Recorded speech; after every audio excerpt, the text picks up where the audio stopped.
एक बात बताओ, तुम सनातन धर्म को क्यों मानते हो? दो रीजन है।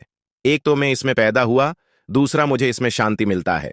तुम्हारा उस धर्म में पैदा होना ये तो तुम्हारी चॉइस नहीं थी ना। कोई कॉन्ट्रैक्ट तो था नहीं ना कि मुझे सनातन में पैदा होना है। बस हो गए। एक बात बताओ कि तुम इंडिया में रहते हो और तुम्हें अमेरिका यूके सबका सिटीजनशिप मिल जाए तो क्या तुम यहीं रहोगे या फिर वहां जाओगे? हाँ, मैं वहां जाऊंगा क्योंकि वहां की जिंदगी अच्छी होगी। इसलिए मैं तो क्या कोई भी ऐसा मौका नहीं छोड़ेगा।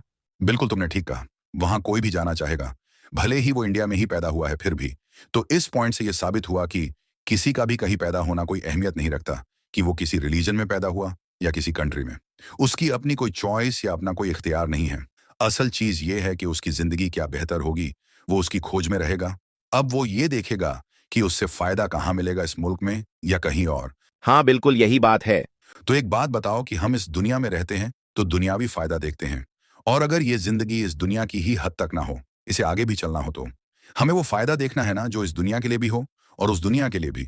तो बात यहाँ पर आ जाती है कि हमें मारने के बाद दोबारा जिंदगी मिलेगा या नहीं, या बस यही आखिरी जिंदगी है और मरने के बाद सब खत्म और आगे कुछ नहीं। तो एक बात बताओ कि तुम क्या मानते हो, तुम्हें दोबारा जिंदगी मिलेगा या नहीं? सनातन के हिसाब से जो अच्छे कर्म करेगा उसे स्वर्ग मिलेगा। अच्छा, स्वर्ग क्या है? स्वर्ग वो जगह है जहां डर नहीं और नहीं कोई खौफ है, बस सुकून है और अच्छी जिंदगी है। तो कुरान ने कहा कि जन्नत की जिंदगी में ना कोई खौफ होगा और ना ही कोई गम। तो जन्नत का जो डिस्क्रिप्शन है हमारे यहाँ वही तुम्हारे यहाँ स्वर्ग का है। बस इतना फर्क है कि जन्नत परमानेंट है लेकिन स्वर्ग परमानेंट नहीं है।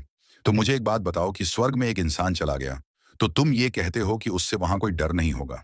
तो क्या उससे इस बात का भी डर नहीं होगा कि उससे एक ना एक दिन स्वर्ग से वापस जाना ही है? ये डर तो होगा ना। हाँ, वो तो है, लेकिन वहां बहुत लंबा जिंदगी होगा। चाहे जितना भी लंबा जिंदगी हो, ये डर तो रहेगा कि एक ना एक दिन ये जिंदगी खत्म हो जाएगा, फिर से मुझे वापस जाना होगा। हाँ, ये तो है, लेकिन ये सब तो काल्पनिक है। तो फिर ये बताओ कि ऐसी काल्पनिक बातों पर यकीन करके सुकून कैसे मिलता है तुम्हें? तुम लोग कहते हो कि एक इंसान अगर अच्छा कर्म करे तो उससे स्वर्ग मिलेगा, तो ऐसी काल्पनिक बातों से कैसे स्वर्ग मिलेगा?